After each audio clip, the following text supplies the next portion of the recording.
SBO News, update dan faktual.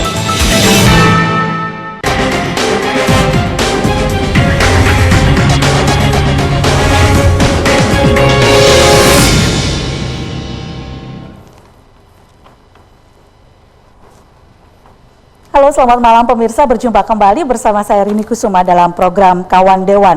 Malam hari ini kita akan mengajak Anda selama 1 jam ke depan akan membahas tentang pasar dan sentra PKL Surabaya. Karena kalau bicara tentang pasar PKL, ini tampaknya problematika yang memang dari waktu ke waktu, dari pemerintahan ke pemerintahan berikutnya, terkadang tidak mudah untuk dicarikan solusi, tidak mudah untuk kemudian bisa diurai problematikanya.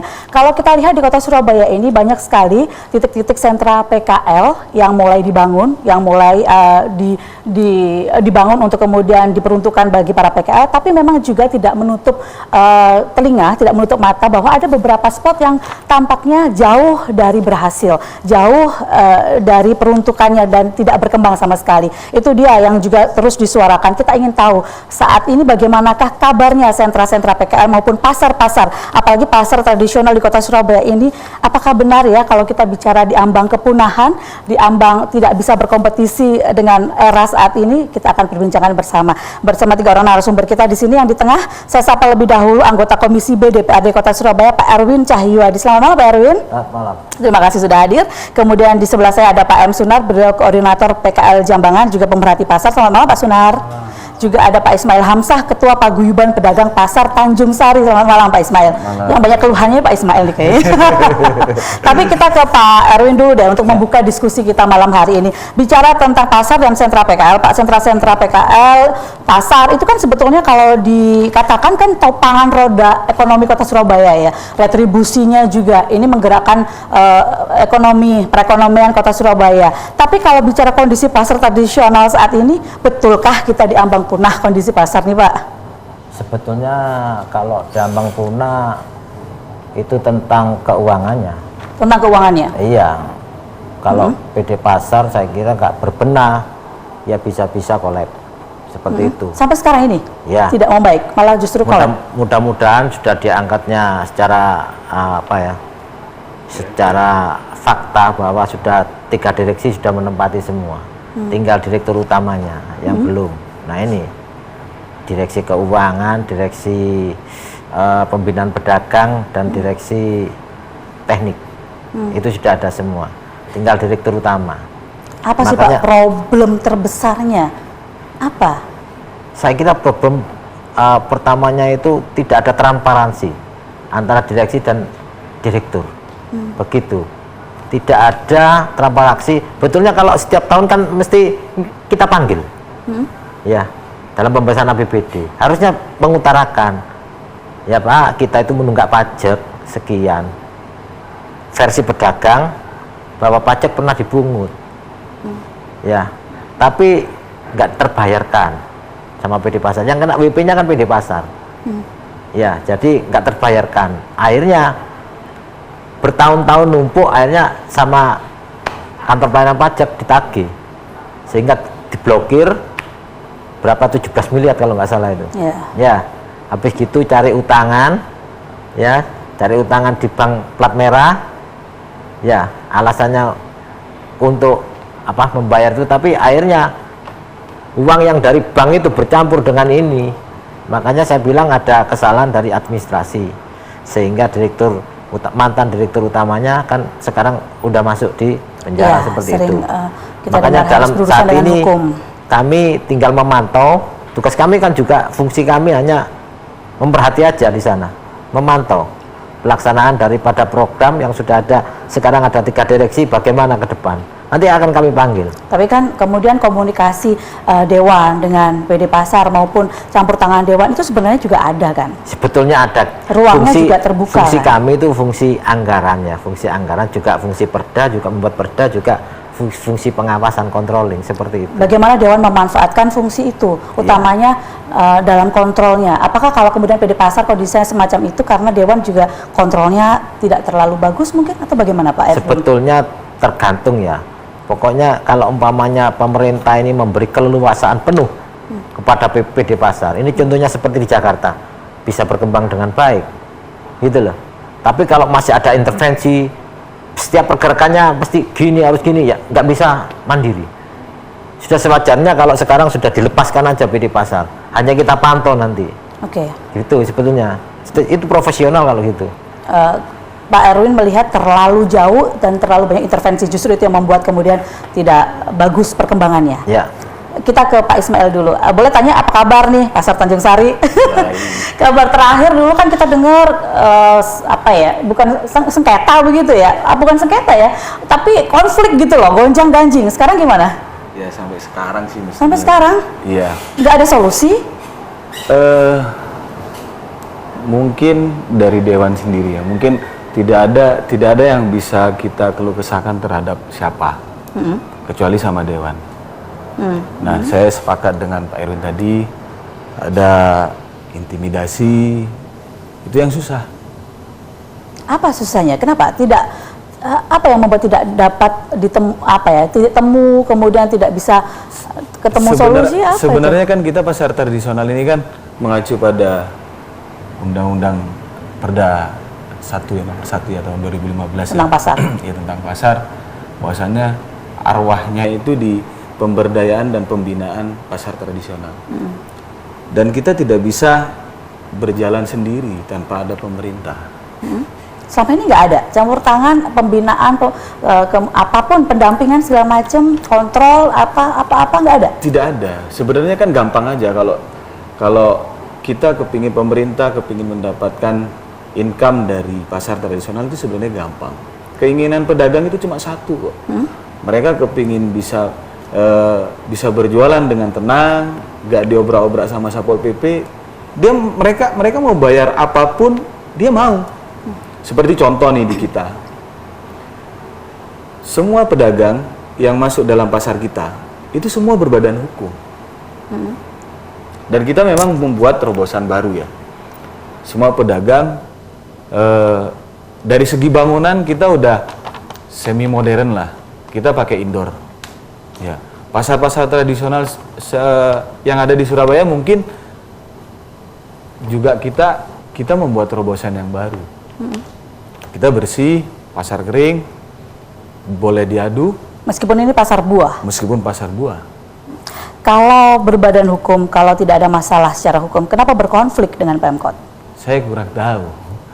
Kurang tahu Pak Ismail? Permasalahan itu selalu ada. Kurang tahu? Kurang tahu. Pemkot apa reasoningnya, reason yang digunakan ketika kemudian terus-menerus bermasalah dengan Tanjung Sari? Saya setuju dengan pendapat Pak Erwin, ada intimidasi. Karena ada investor yang datang, terus ada yang berpihak, nah itu susah. Kita mau ngadu kemana? Dan konfliknya mulai 2010 sampai sekarang pun, itu yang terjadi. Berarti sampai sekarang kalau berdagang gambarannya masih tetap diobrak begitu? Was-was.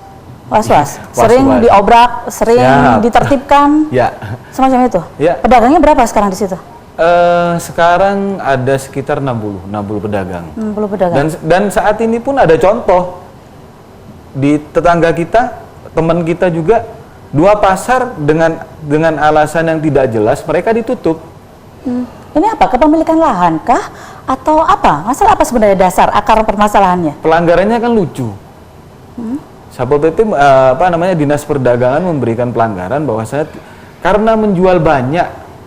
Menjual banyak? Ya. Apa maksudnya menjual banyak itu? Saya kurang tahu. Definisinya kemana saya kurang tahu. Silakan Pak Erwin, itu bagaimana masalah Tanjung Sari itu?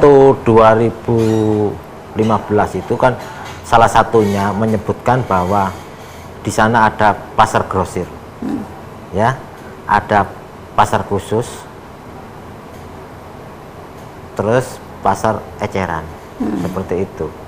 Jadi mungkin yang dimaksud Mas tadi ini, itu kalau jual banyak itu dianggap grosir, seperti itu. Diproteslah dengan pasar grosir yang ada di Osawilangun. Vios. Ya, Vios. Seperti itu. Makanya kalau diprotes otomatis orang sana bisa lari ke sini.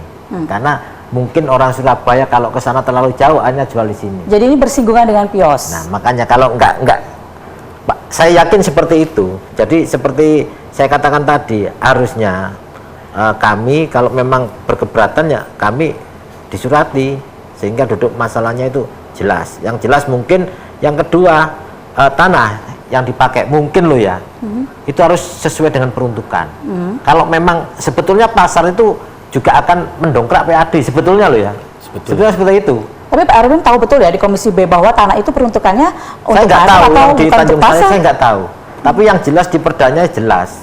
Ya, jadi kalau umpamanya peruntukan di sana untuk perumahan nggak boleh pasar, ya nggak boleh sebenarnya. Tapi pemerintah kota umpamanya dikelola oleh swasta, silakan cari yang kira-kira itu seperti Oke. itu. Tapi ini kan komunikasinya nggak bisa mengadu ke Pemkot, mengadunya hanya bisa ke DPRD. Selama ini mengadu ke DPRD, bagaimana kemudian solusi-solusi yang dikeluarkan DPRD? Seharusnya kalau mengadu ke kami itu pastinya dipanggil semua. Sudah pernah mengadu? Sudah pernah ketemu sama komisi Pak Erwin semuanya? Saya kira pernah ya. Udah sering Pak. Udah Ya sering? gitu. Udah sering. Tapi kalau kami sudah yang kita herankan itu gini. Mana sih literasi menjual banyak? Buah itu yang banyak itu berapa sih? Yang dikatakan grosir itu yang mana? Berapa jumlahnya? Itu kan kita bingung. Semisal nih salah satu contoh, kita ngomong jeruk lah, salah satu komoditas jeruk. Jeruk dikatakan grosir berapa sih besarnya? Berapa sih banyaknya? Ada nggak rujukannya? Selama ini di situ bagaimana transaksinya? Ya, Belinya? kita yang namanya pedagang, di mana ada pembelian banyak, kita bersyukur lah. Tetap saja dijual ya, tanpa Ya. tahu apakah ini grosir atau apa, yang penting ada permintaan, ya itulah yang kemudian dijual, berapapun jumlahnya. Tapi apa benar, Mas Ismail, bahwa para pedagang di Pasar Tanjung Sari itu semuanya adalah pedagang yang dulunya berjualan di kios, kemudian pindah ke sana? Oh bukan, salah. jadi dulu pindah kita dari ini- Penele kalau misalnya. Dulu kita ini ilegal, dibilang ilegal ya. Dulu kita dibilang ilegal. Dulu di pinggir sungai, akhirnya ada investor kios datang. Akhirnya saya nggak tahu ada MOU apa sama pemerintah kota, dan akhirnya semua pasar tradisional yang ada di Surabaya itu digusur. Dan kebetulan kami Pasar Penele, Penele. Pasar Penele mempunyai gagasan sendiri. Jadi para pedagang di Pasar Tanjung Sari adalah para pedagang dari Pasar Penele, bukan dari Pios yang kemudian bergeser ke Betul, Tanjung Pios Sari. kan baru Ibu. Duluan Tanjung Sari apa dulu Pios nih? Duluan Tanjung Sari dong. Sari. Bukan duluan Pios. Duluan Tanjung Sari. Kan Adanya Pios itu karena Pasar Penele, Pasar Koblen, Pasar Widodaren, seluruh pasar tradisional yang ada di Surabaya itu dihabiskan semua. Bukan informasi di Pios kemudian tidak laku atau mungkin tidak terlalu ramai, kemudian akhirnya pindah ke Tanjung Sari, bukan Tidak, seperti itu. tidak. Sebetulnya di Pios juga rame, itu kan juga dari Koplen dan mungkin dari mana satunya tadi Mas? Gak ada pilihan lain Bapak. Ke sana. Terus terang kita pedagang gak ada pilihan lain. Oke, baiklah. Gak ada pilihan lain. Makanya kalau seandainya disuruh jujur saja, pedagang yang ada di Pios, mereka nggak mungkin mau di situ.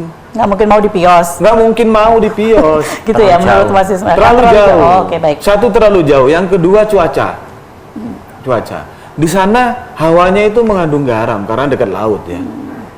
Oke, baik. Kadar kebusukannya lebih cepat di sana daripada di Tanjung Terhadap Sari. barang-barang yang dijual. Oke, tapi kalau nanti bagaimana ya Mas Ismail menjawab tentang peruntukan lahan, apakah memang betul itu untuk pasar sebenarnya atau tidak? Kita ke Pak Sunar lebih dahulu. Kalau Pak Sunar bilang koordinator PKL Jambangan sekaligus pemerhati pasar. Nah, kalau melihat mungkin bisa memberi gambaran, karena di sini kan Tanjung Sari ini yang sedang kita bicarakan.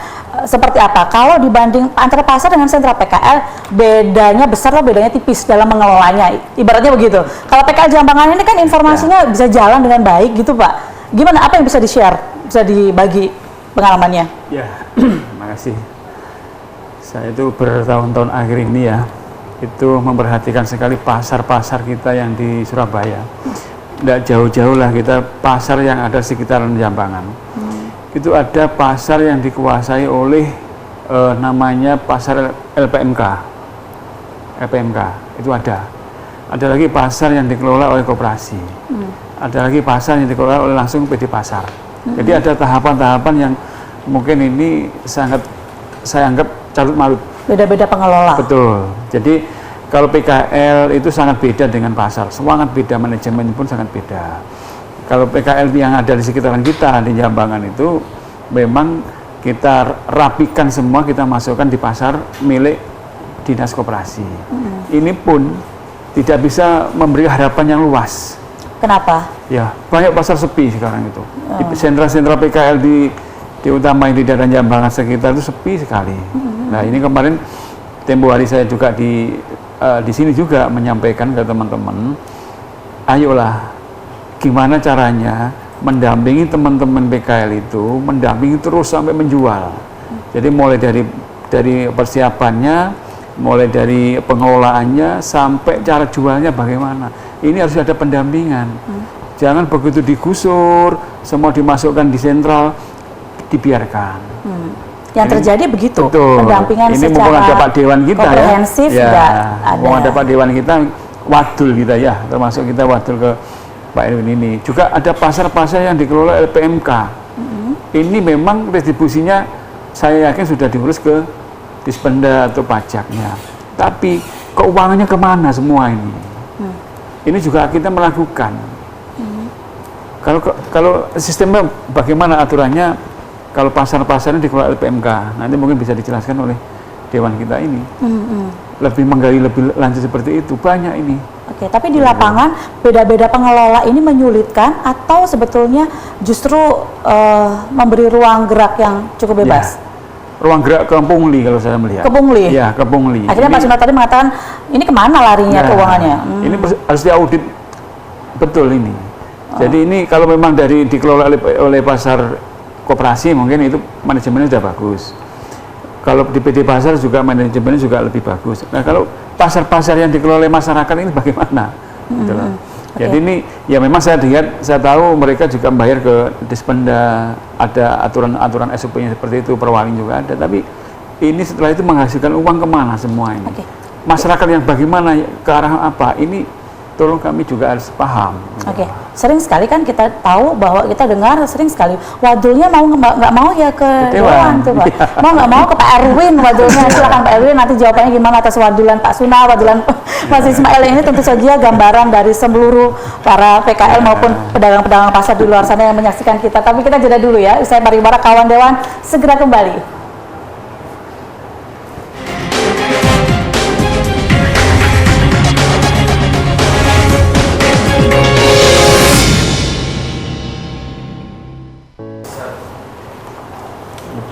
Kembali lagi di program Kawan Dewan dan terima kasih Anda masih bersama kami, masih bersama 3 orang. Kita langsung ke Pak Erwin. Pak Erwin, ini wadulnya semua PKL dan pedagang pasar ke Bapak nih. Pak Erwin gimana jawabannya maupun solusinya maupun ya gimana lah Pak? Saya membahas tentang PKL dulu.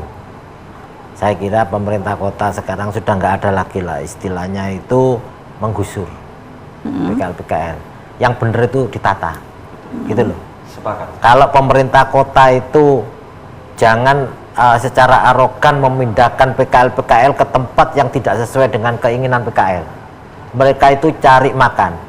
Kalau contohnya dari titik di sini mau dipindah titik selanjutnya agak jauh, belum karuan 3, 4, 6 bulan dapat uang. Itu yang terjadi. Dipindahnya itu Betul. di titik yang tidak diharapkan. Dipaksakan. Di sentra-sentra yang kira-kira pedagangnya terlalu banyak. Jadi ini solusinya gimana? Kalau kayak Tanjung Sari maupun pemerintah kota beli lahan. Kalau memang nggak punya lahan, beli. Pemerintah kaya kok, beli lahan di dekat sana, rumahnya penduduk apa dibebaskan, dibeli, dibangunlah di sana. Toh juga mereka bayar retribusi, bayar apa, kan kembali nantinya. Seperti itu. Atau kita punya Perda 8/2014 tentang toko modern, toko swalayan. Itu tetap 2. Setiap di toko modern titip 2 itu ada kurang lebih 650 toko modern. Kalau untuk pembelian lahan kemudian dibuka sebagai pasar, dibuka sebagai sentra PL, bukankah itu juga tertuang ya Pak dalam perda-perda begitu? Nggak ada, tapi kan inisiatif. Namanya inovatif itu seperti itu. Akhirnya kalau dia ditaruh di tempat yang tidak sesuai, dia nggak jualan atau kembali cari lahan baru di sana gitu loh. Ini nggak solusi. Nah, ini tentang PKL. Sudah nggak ada obrol lagi yang jelas penataan. Apa itu rekomendasi selama ini dari Dewan, dari Komisi B? Saya berkali-kali bilang begitu. Rekomendasinya itu supaya beli lahan untuk kemudian dibuka menjadi aset Pemkot, gitu loh. Kemudian respon dari pemerintah kota karena nggak ada malam hari ini bersama kita. Harusnya dipanggil. Responnya bagaimana? Responnya selama ini ketika komunikasi dengan Dewan? Kalau gini lagi dipanggil Pemkot. Responnya bagaimana yang selama ini terjalin Pak? Ketika diberi rekomendasi itu kenapa Pak? Iya, tapi nggak kepanggil. Artinya Pemkot menjanjikan akan melakukan hal itu, begitu? Iya gitu aja.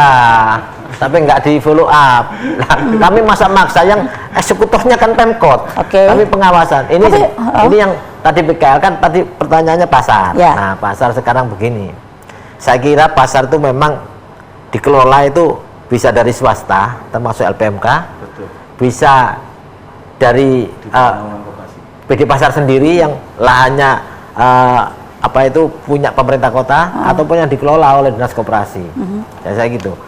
Apa yang dikatakan Pak Sunar ini tadi tentang PKL yang dialami swasta, yang jelas sama posisinya dengan yang dikelola oleh swasta, asalkan mereka izinnya itu sudah dilakukan dan punya izin, saya kira nggak ada masalah. Kalau sudah punya izin, bayar retribusi masih diobrak, lapor ke kami, gitu loh. Kan sudah lapor bolak-balik ini katanya. Kenapa? Katanya sudah lapor bolak-balik. Nah, makanya mengadu sudah kan, adunya kan banyak seperti ini. Mungkin nggak boleh jual grosir. Ya sudah, kalau nggak boleh grosir jangan disuruh berhenti, jual yang biasa-biasa saja. Kalau grosir istilahnya 1 karung jual jadi 1 karung jadi 3 sama dengan 1 karung sudah. Karena artian daripada grosir itu nggak ada, gitu loh. Tadi Pak Sunar juga mempertanyakan terkait dengan pasar-pasar yang dikelola oleh swasta, misalkan begitu ya, terbuka ruang besar untuk semacam pungli begitu. Kami nggak bisa itu karena sudah dikelola swasta. Nggak bisa dipantau ya. Terserah dia. Yang penting kewajibannya dia ke Pemkot sudah terpenuhi, ya sudah. Tapi kalau seandainya itu dikelola oleh pemerintah yang macam-macam, yang kami yang ngawasi seperti baru itu. bisa kalau dikelola PD Pasar. Iya. Mungkin ada pembedanya di sini ya. Jadi yang pasar dikelola oleh pemerintah, pasar yang dikelola oleh swasta. Ada lagi pasar yang dikelola oleh warga. Saya anggap LPMK itu warga. Iya. Ini gimana? Ini belum kita detailkan. Ya, belum kita detailkan kemana uangnya. Itu yang masih membingungkan. Ya, itu hasilnya bagaimana di lapangan dia mengelola. Itu siapa yang ngawasi? Oke, Pak Erwin bisa membantu itu yang dikelola LPMK, Pak? Sebetulnya kalau yang dikelola swasta, tentang keuangannya kita nggak bisa intervensi ke sana. LPMK dikelola warga pun LPMK tidak bisa. otomatis mereka di bawahnya ada RT dan RW. Seperti itu. Pada waktu pembentukan pasar pasti bicara dulu mereka, gitu loh. Karena lahannya warga di sana, gitu loh. Jadi kita nggak bisa intervensi. Tidak bisa intervensi, tidak bisa ambil. Warga, saya lihat juga kebanyakan itu fasum. Yang digunakan sebagai pasar. Pasar itu fasum. Fasum, ya. Hampir sekian persen itu fasum. Saya lihat kalau di yang dikelola LPMK tidak ada tanah pribadi atau hibah, itu tidak ada, tapi itu tanah fasum. Lagi bagaimana hadirnya pemerintah kota bagaimana ini? Sebetulnya kalau fasum pun siapapun boleh menyewa. Ya, siapapun boleh menyewa fasum asalkan tujuannya untuk sosial. Pasar ini termasuk sosial, enggak kan? Makanya kalau sosial itu tidak menghasilkan laba, harusnya gitu, bener Pak ya? Jadi secara kalau ini saya makanya ini tergantung pemerintah sendiri berani nggak seperti itu. Ini gitu saja sudah tidak pas, mungkin begitu ya. Ini saja sudah tidak pas. Kalau ketuanya terserah dia, pemerintah kota nggak itu. Ini Pak Sunar baru menggambarkan yang di arah Jambangan ya Pak. Belum yang lain ini. Belum yang lain, mungkin gambarannya seperti itu. Tapi kalau Mas Ismail, ini kan yang pasar Tanjung Sari ini dikelola swasta, murni dikelola swasta. Betul peruntukannya memang untuk pasar sebelumnya? Betul. Diberi izin? Izin ada. Diberi izin oleh Pemkot? Betul. Kenapa kemudian operasionalnya jadi ruwet? Nah, itu saya kurang tahu, Ibu. Apa karena murni tentang grosir? Itu sempat kau mengatakan bahwa tidak boleh. Yang jelas minds kita para pedagang dan pengolah bahwasannya semenjak ada investor kios, kedudukan pasar tradisional itu kacau. Nggak sayur, nggak buah, itu kacau di Surabaya. Dan sekarang kita bingung mau ngacu ke perizinan. Ya. Kita ngomong perizinan, sedangkan pasar yang ada di Surabaya itu kalau nggak salah kurang lebih 153 sekian.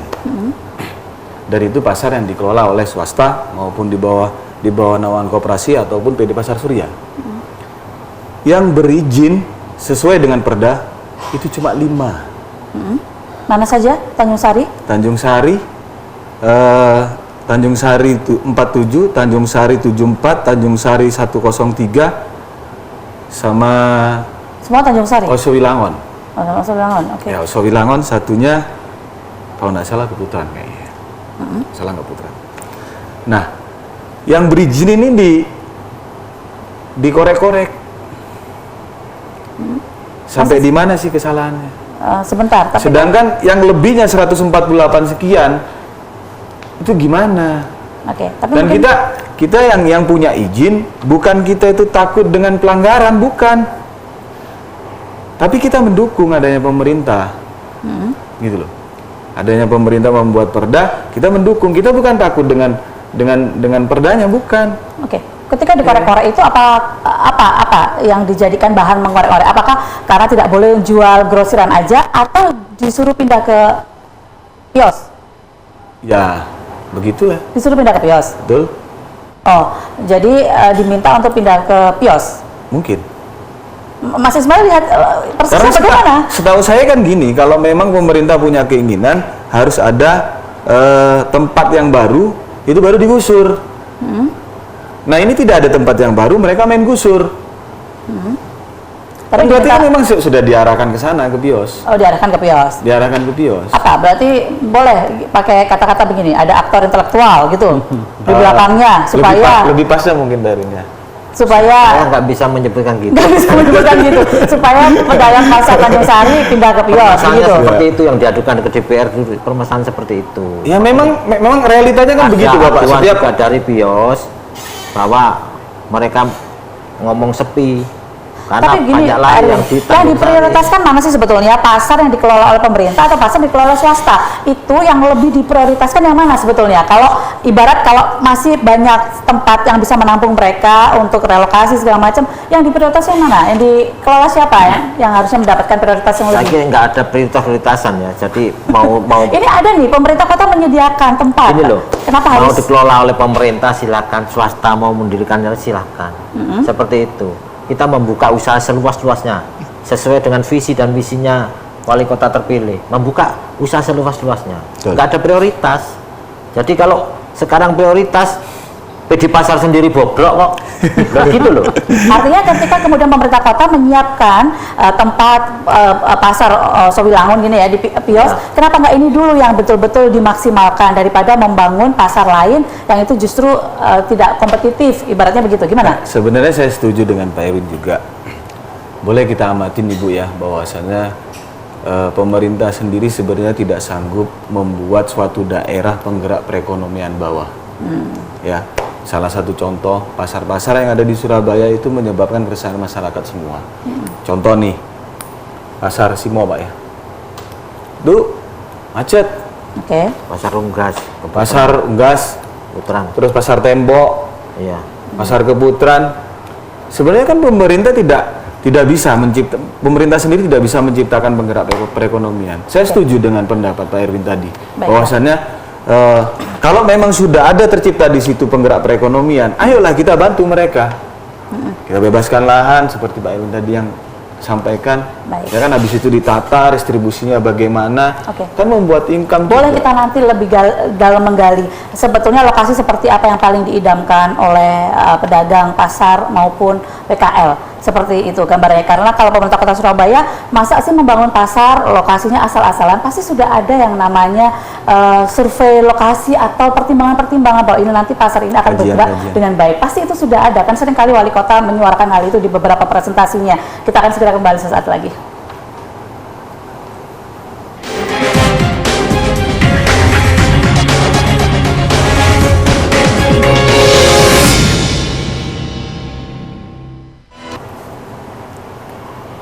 Ya, sungguh senang sekali pemirsa Anda masih setia bersama kami di SBO TV dalam program Kawan Dewan. Kita bicara pasar dan sentra PKL Surabaya. Entah kenapa memang dari setiap pemimpin begitu ya, setiap pemerintahan selalu saja Pemkot ini dipimpin oleh wali kota siapapun, juga problematikanya ini masih tetap para PKL maupun pedagang pasar yang jauh gitu dari sentuhan-sentuhan yang itu seperti yang diharapkan. Memang kalau mungkin Pak Sunar juga ngasih gambaran deh, lokasi seperti apa sih yang paling dikehendaki? Apa masa juga kalau kita jadi masyarakat nggak serta-merta percaya, masa iya Pemkot membuat sebuah pasar maupun sentra PKL itu asal-asalan, kan nggak begitu kan?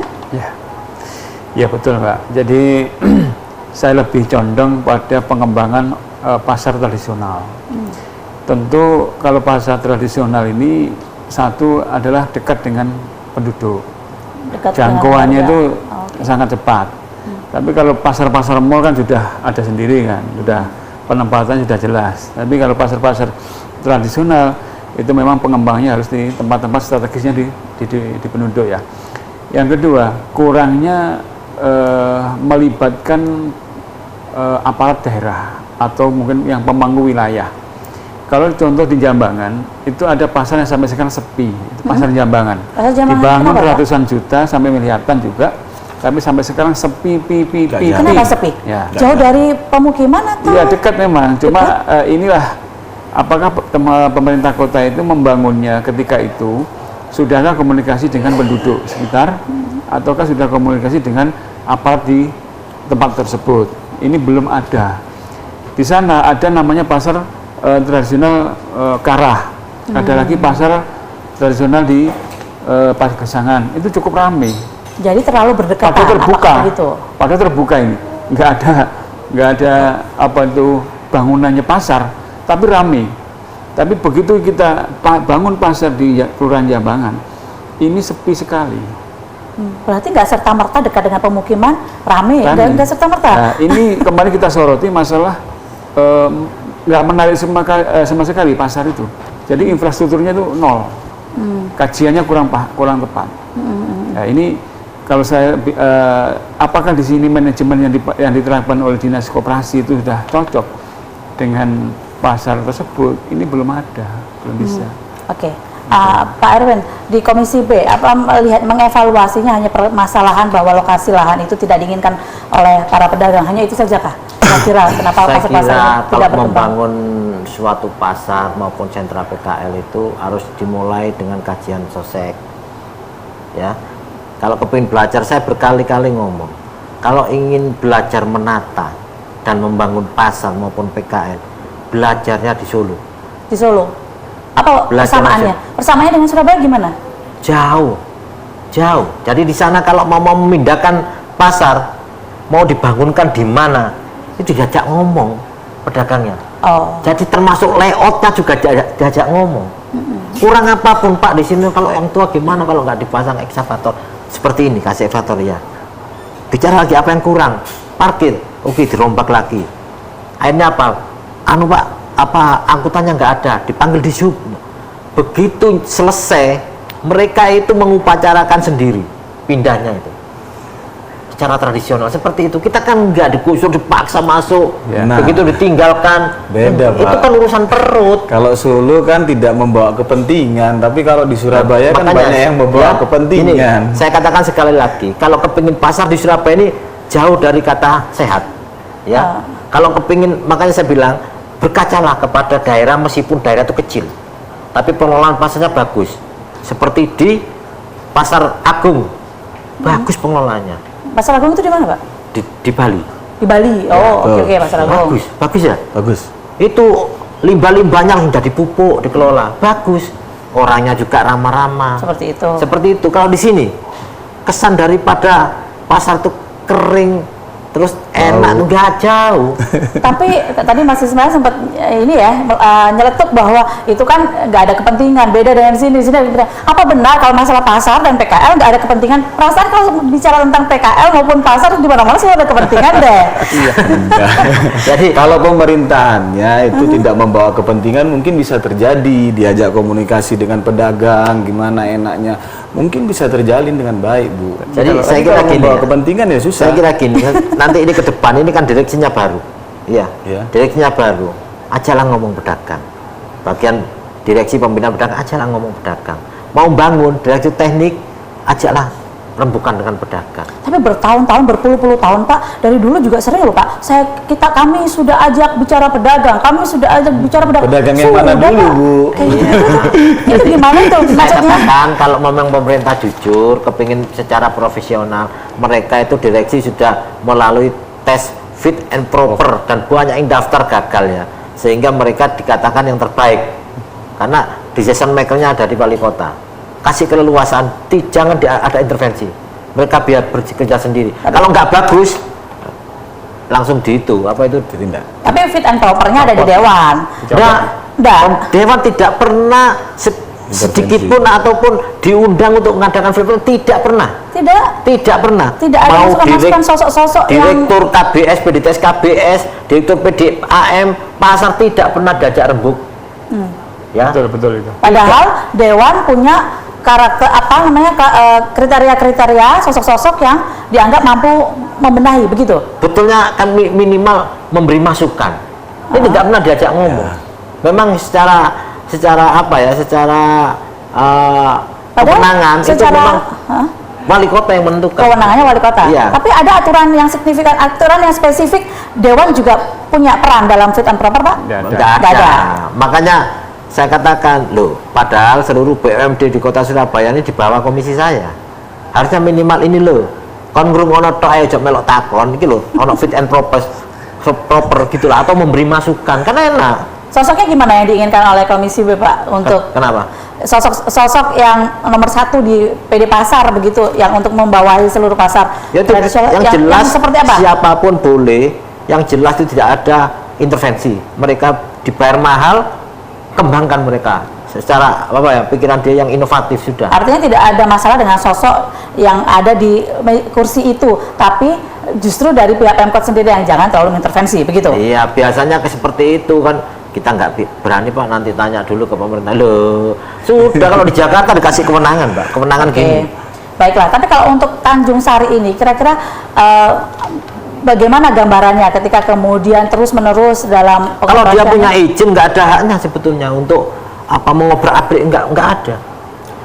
Meskipun ada titipan apa segala, saya mohon maaf loh ya, katakanlah ada kan mesti Satpol PP itu bergerak ke sana pasti ada surat. Ada, mungkin dari warga, mungkin dari dari pesaing. Kita nggak tahu. Makanya mereka bergerak.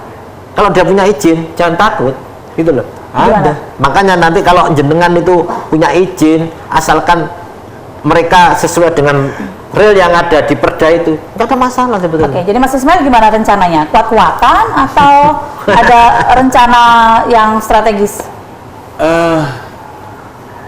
Kalau saya pribadi sebenarnya saya kepingin berjalan berdampingan sama pemerintah. Saya tidak kuasa untuk melawan pemerintah. Saya kepingin berjalan berdampingan sama pemerintah. Oke, itu artinya di saat kami salah, di saat kami keliru, ayo kita arahkan, ayo kita dibina, jangan dibinasakan. Itu keinginan kita, Bu. Oke, tapi masa nggak pernah ada komunikasi bertemu satu kali pun masa tidak pernah? Tidak ada, Bu. Masa sih? Tidak ada. Tidak ada. Ujuk-ujuk sidak, besok keluar surat pelanggaran, bahwasannya si A, si B, si C ini pelanggarannya ini, sudah, kita bisa apa? Seharusnya kan, ya sesuai dengan kita mengacu ke perda pasar tradisional ya, artinya pemberdayaan dan pembinaan pasar tradisional. Kita itu harus jalan seiring sebenarnya untuk perekonomian Surabaya. Oke. Gitu, Bu. Tapi kalau diminta untuk pindah ke kios, memang betul-betul nggak mau? Itu bukan solusi? Bukan solusi, Bu. Itu bukan solusi? Kios bukan punya pemerintah kok. Swasta juga. Kios swasta kok. Dari awal 2010 saya sudah katakan, Bu, kalau memang Pios itu punya pure pemerintah, mungkin dipertimbangkan. Kami betul? ikut. Oh. Kami ikut. Ya kan? Karena kita ini kepingin lihat Surabaya itu indah, melihat Surabaya itu bersih, melihat Surabaya ini damai, kita kepingin seperti itu. Karena kita putra daerah loh, Bu. Kita orang Surabaya asli. Orang Surabaya asli. Baik. Jadi, ya kan? jadi gambarannya Mas Ismail belum ada rencana apapun ke depan ya? Belum ada. Belum punya rencana apapun agar bisa berdagang dengan enak, bagaimana kemudian bisa ketemu jalan tengah ataupun solusi dengan Pemkot juga belum ada gambaran itu?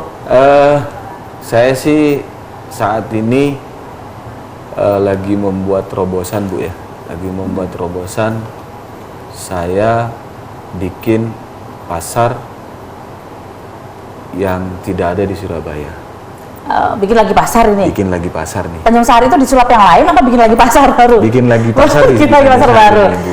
Baik-baik. Tapi kalau pasar tradisional sepi, tapi ini tampaknya para sektor swasta ini juga masih aja menarik. masih menarik begitu ya untuk mau Karena kita masih dipercaya sama pedagang, Bu. Kita punya keyakinan bahwasanya pedagang bisa maju nih dengan kita. Oke. Saat ini kita lagi membangun sebuah pasar yang mempunyai fasilitas konsep SNI nih, Bu. Oke, baiklah. Seperti itu kan harusnya gambarannya kalau bicara tentang pasar kan dulu karena kumuh macam-macam, pedagang susah diatur atau macam-macam itu kan keluhan-keluhan yang selalu muncul. Nah, kalau itu terbukti sudah bisa dibenahi oleh para ketua paguyuban, koordinator. Nah, apalagi ini kalau masih ada aja problematika pasar dan PKL. Nanti kita segmennya terakhir ini silakan Pak Sunar, Pak Erwin dan juga Mas Ismail bisa lebih mengerucutkan apa yang ingin disampaikan pada kesempatan malam hari ini. Usaha jeda pariwara, pemirsa tetap bersama kami.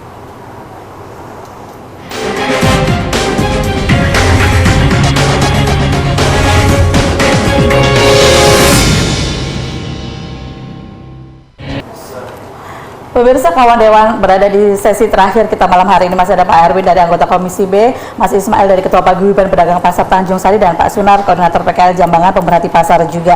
Oke, baik, tapi ini Pak Sunar juga Mas Ismail, apakah juga Pak Erwin, apakah selama ini Komisi B DPRD Kota Surabaya masih menjadi tempat wadul bagi para pedagang PKL maupun pedagang pasar yang efektif dan juga yang menghasilkan solusi yang signifikan? Apakah masih tempat wadul yang efektif? Coba silakan Pak Sunar. Atau nggak ada bedanya juga sama aja? Ya, kalau saya melihat itu memang teman-teman pedagang itu masih sampai sekarang belum bisa menerima keadaan itu. Jadi wadulnya ke Dewan itu belum signifikan. Belum menghasilkan. Seharusnya wadulnya langsung ke wali kota. Oh gitu. Begitu. Kalau menurut kami masa nggak dikasih ruang sama sekali oleh wali kota untuk pedagang? Ini sampai sekarang belum ada namanya wali kota komunikasi dengan kita, dengan para pedagang atau para pengelola pasar. Nggak ada sama sekali. Meskipun selentingan kadang wali kota menemui pedagang gitu. Beliau itu memerintahkan UPTD-nya. Nah, ayolah turun ke bawah wali kota, mungkin atau perangkat-perangkat UPTD daerah melibatkan masyarakat setempat. Iki ya opo bangunanmu itu, ya bagaimana seperti ini. Itu banyak sekali, sebetulnya bukan Jambangan tok, banyak tempat yang masih seperti itu. Oke, baik. Tapi yang paling parah Jambangan ini. Di kesempatan ini silakan Pak Sunar, kalau ini langsung didengar oleh wali kota maupun dari pemerintah Kota Surabaya, langsung saja silakan apa yang mau disampaikan. Saya mohon dengan sangat teman-teman pemerintah daerah, termasuk PTD-nya, termasuk wali kotanya, turuno di pasar Jambangan dah. Ayo saya kawal. Itu yang diinginkan Jambangan ini, coba ditengok gitu. Jangan cuma merintahkan OPTD-nya yang nggak ngerti apa-apa.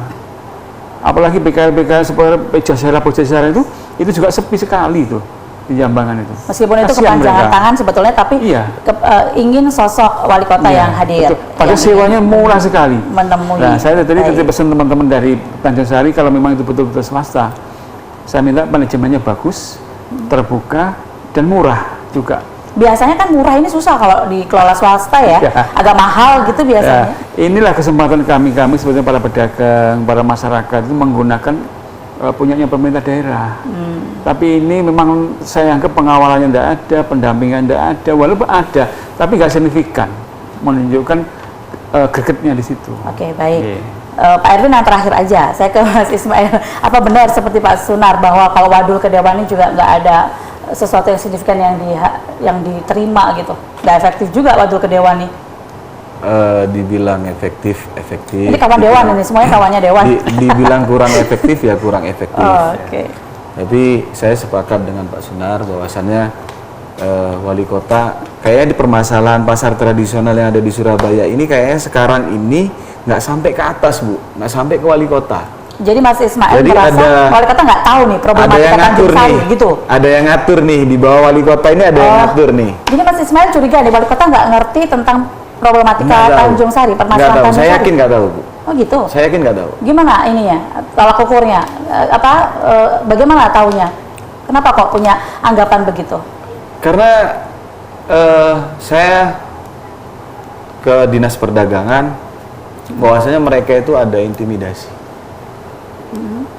Ada intimidasi. Di Sperindak ada intimidasi? Betul. Diintimidasi siapa? Intimidasi bagaimana yang dimaksud? Jadi sudah ada komunikasi dengan Disperindak, dikemukakan ada intimidasi. Maksudnya bagaimana itu? Ya ada yang memerintahkan, Bu.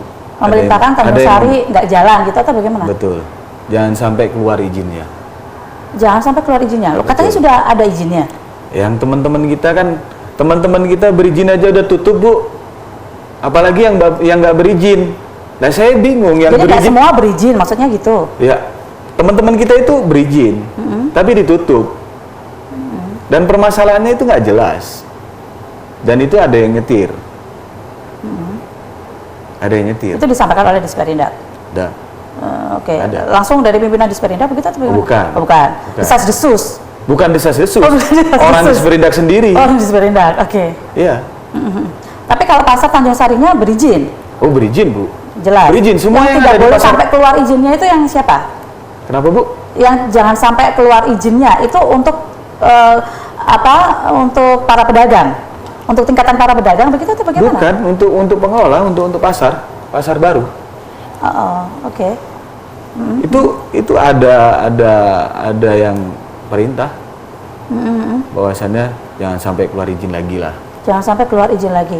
Tuh. Memang izin itu bagaimana? Apakah harus terus diperbarui gitu atau bagaimana? Kalau IUP Yang di Tanjung Sari itu. Kalau perwalinya mungkin kalau nggak salah 5 tahun sekali ya, Bapak ya. 5 tahun sekali. Jadi kalau ini konfliknya sejak tahun 2010-an, berarti sekarang izinnya sudah 2010 itu masih belum ada perda, Bu. 2015 baru ada perda. 2015 baru ada perda. IUP 2R itu perwali itu baru keluar 2016. Gitu. Jadi ibaratnya sekarang masih ada izin, bukan kemudian tidak berizin karena izinnya tidak diperbarui, tidak diperpanjang. Lah makanya saya kan bingung, Bu, sekarang ini. Sekarang ini bingung gini. Pasar yang berizin aja ditutup. Lebih-lebih yang nggak berizin, tapi yang nggak berizin juga masih buka tuh, masih eksis. Kalau Pak Sunar tadi bilang kalau dikelola sektor swasta itu biasanya lebih mahal, tidak menguntungkan bagi para pedagang. Itu bagaimana? Tanjung Sari jangan-jangan begitu? Oh tidak, Bu, kita mempunyai fasilitas yang Murah tapi wah, atau wah tapi ya nggak terlalu murah. Oh enggak. Kita fasilitas banyak, Bu. Iya. Mereka hujan panas pun tetap bisa berjualan karena kita pakai indoor. Ya kan? Kebersihan kita jaga. Oke. Ya kan? 3 kali sehari kita ada tim kebersihan yang sapu semua. Untuk ponten semua free, seingatnya mereka bayar. Fasilitas-fasilitas yang dasar yang diperlukan oleh pasar yang bersih dan representatif disediakan begitu ya. Baik, sama seperti ke Pak Sunar tadi bahwa kalau ini dilihat langsung oleh wali kota maupun pihak yang terkait erat untuk apa yang mau disampaikan Mas Ismail langsung mewakili seluruh pedagang pasar Tanjung Sari. Ya, sesuai dengan niat saya, Bu, bahwasannya kita kepingin jalan berdampingan sama pemerintah kota. Artinya ketika saya tidak bisa mengelola pasar dengan baik, bolehlah saya tidak diberikan izin. Tapi kalau seandainya saya layak untuk diberikan izin, ya monggo ayo kita diberikan izin. Contoh nih, kita sudah membantu daerah nih. Mereka pedagang-pedagang kami itu membayar pajak loh. Sampai berapa kira? Jadi ini setornya gimana? Kalau dikelola sektor swasta setornya saat ada ini kan tidak ada, Bu. ada apa? Saat ini kan tidak ada restribusi, Bu. Tidak ada. Tapi kami sadar bahwasanya kita mencari nafkah di Surabaya, bahwasannya pedagang-pedagang semua diwajibkan punya NPWP. Ya. Jadi pemerintah kota tidak mendapatkan retribusi apapun dari pasar Tanjung Sari ini? Tidak ada. Tidak ada. Dan kita butuh binaan nih, Bu. Butuh binaan. Butuh binaan. Nah, jadi kita bukan tidak apa? mau nih untuk menyumbang terhadap daerah, kita bukan tidak mau. Oke, jadi sampai detik ini Yang masih penting belum ada keinginan kita retribusi bisa dari berjualan dengan aman, ya Pak ya. Jalan dengan aman itu Ya, dulu. tidak Baik. diobrak sama Dan membuka putih. pintu lebar-lebar untuk kemudian dirangkul atau diajak berbicara, berkomunikasi gitu Betul, ya. betul. Oke, Kalau baik. masalah perizinan ya itu tadi, Bu, saya ngomong. Itu ya bahwasanya yang diharapkan. Kalau memang kita layak nih untuk diberikan izin secara pengelolaan kita bagus, baik, bersih, ya kan? Ya kita berikan izin dong. Berarti ini bisa dibilang berlarut-larut ya permasalahan pasar Tanjung Sari ini ya. Ya. Sampai hari ini, sampai detik ini. Pak Erwin, Pak Sunar, Pak Ismail, bukan saya loh yang ngomong ya, Pak Sunar dan Pak Ismail bilang kayaknya tempat wadul yang nggak efektif. Gimana tuh? Sebetulnya enggak juga ya. Jadi kami ini selalu membela kepentingan rakyat kecil. nggak ada istilahnya kami membela Pemkot, nggak ada. Bener Mas ya? Kalau Pak Erwin saya akui Bu, saya pernah bertemu sama Pak Erwin. Oh, secara personal. Bukan. Secara kami Saya katakan komisi. semua. Jadi gini, kami membela masyarakat. Begitu. Begitu dipanggil kalau sudah clear, kadang-kadang nggak dilaksanakan oleh pemerintah kota. Ini yang harusnya kalau ada gitu lagi bersurat lagi biar kapok gitu loh. Nggak apa-apa. Dan kadang-kadang itu Kadang-kadang yang datang kalau- pada waktu rapat itu bukan yang pemegang kebijakan Bu. Perwakilan, jadi nggak Perwakilan. decision maker. Ini yang Ya. pertama, ya. Nggak juga kalau nggak pernah diperhatikan, nggak juga. Memang tempatnya wadul itu memang di DPR seperti itu.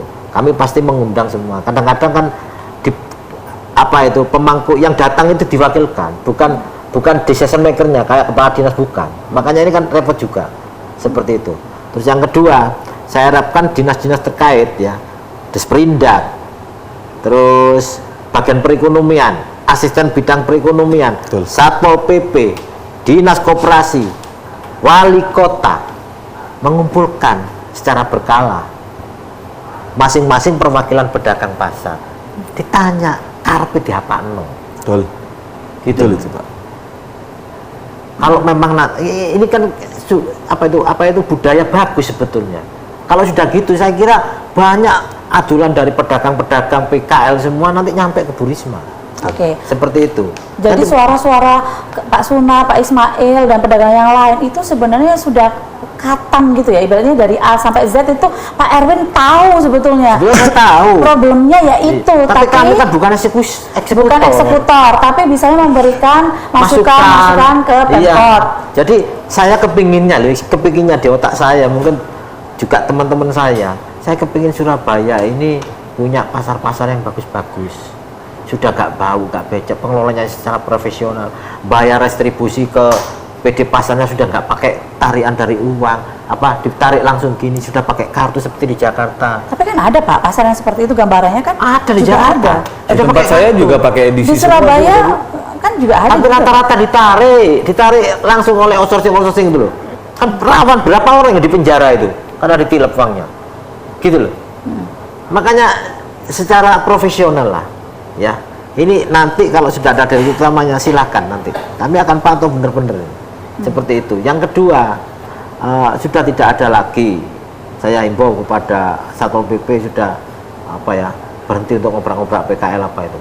Ditata, diajak bicara, hati per hati, maunya kemana. Kalau memang ada lahan Pemkot yang kira-kira strategis, bangunlah di sana. Tapi jangan diobrak dulu, dibangun dulu. Kalau dipindah secara paksa, dia juga butuh makan.